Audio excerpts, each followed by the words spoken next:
آپ نے گلے بھی کیا، کیا وجہ ہو سکتی ہے کہ ای ڈی صاحب نے عدالت میں رپورٹ ہی جمع نہیں کیا؟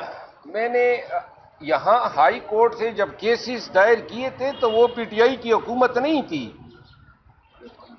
یہ گزشتہ حکومت میں کیسز میں نے دائر کیے تھے اور پروونشل گورنمنٹ سے ہم نے ریلیف نہیں مانگی ہے۔ ہم نے تو عدالت کو کہا ہے کہ قانون کی کسوٹی پہ پرکھے جائیں کہ کیا یہ کیسز، الزامات یا یہ جرائم یا ایف آئی آر میرے خلاف بنتے ہیں یا نہیں۔ لیکن پروونشل گورنمنٹ کا ایک کردار ہوتا ہے، ان کو ریپرزینٹ کیا جاتا ہے۔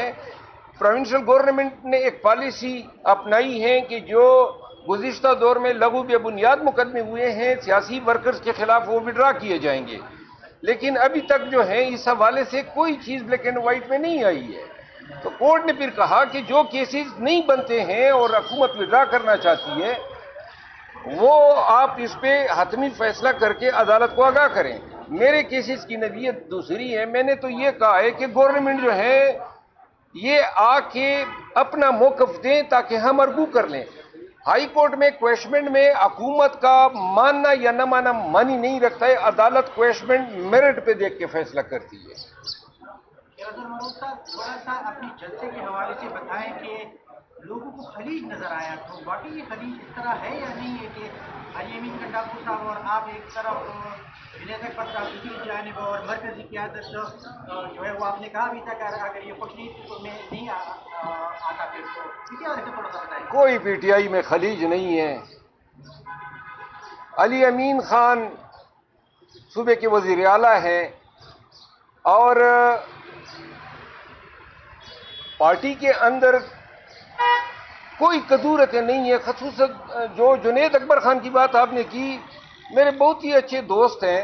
برے وقتوں میں جنید اکبر خان جو ہیں ان لیڈر میں تھا جو میرے ساتھ گھوما ہے، دیر گیا ہے میرے ساتھ، باجوڑ گیا ہے، ملاکنڈ میں ہم گئے، اور بڑی تکالیف اور صعوبتیں اس نے برداشت کی، اور میں نے ان کے لیے ایک توانا آواز اٹھائی۔ یہ ایسی بات نہیں ہے، یہ جتنے دوست یہاں آج موجود تھے ان بیچاروں نے بھگتا ہے، تو لہذا ویسی میڈیا خبریں بنا رہا ہے کہ خلیج تھی۔ البتہ یہ ضرور ہوتا ہے میں کس کے ساتھ بیٹھ گیا، کوئی دوسرے اس کے ساتھ کھڑا ہو گیا۔ اب اس کی جو ہے تشریحات ہو رہی ہے کہ جناب میرا علی امین خان کے ساتھ کھڑا ہونا کسی خلیج کی جو ہے نشاندہی کرنا ہے، قطعاً غلط ہے۔ میں نے اپنا موقف 23 سیکنڈ کے خطاب میں بول دیا تھا، وہ میری عادت ہے، بول ہی جاتا ہوں۔ اگر آئندہ کے لیے ایک چیز جو ہے وہ یہ ہے کہ اگر کوئی یہ سمجھتا ہے کہ میرا آنا کسی کے چہرے پہ بل ڈال سکتا ہے یا ماتھے پہ بل ڈال جاتے ہیں تو مجھے بتا دیا کرے، میں نہیں جاؤں گا۔ خیر ہے، ہم آنکھوں سے بولتے ہیں آج کل۔ سر یہ بل کس کے اس پہ ڈلتے ہیں، تھوڑا سا بتا دیجیے گا۔ یہ تو کیمرے آپ کے پاس تھے نا، اس وقت کی آپ فوٹیجز دیکھ لیں۔ اور کوئی بات؟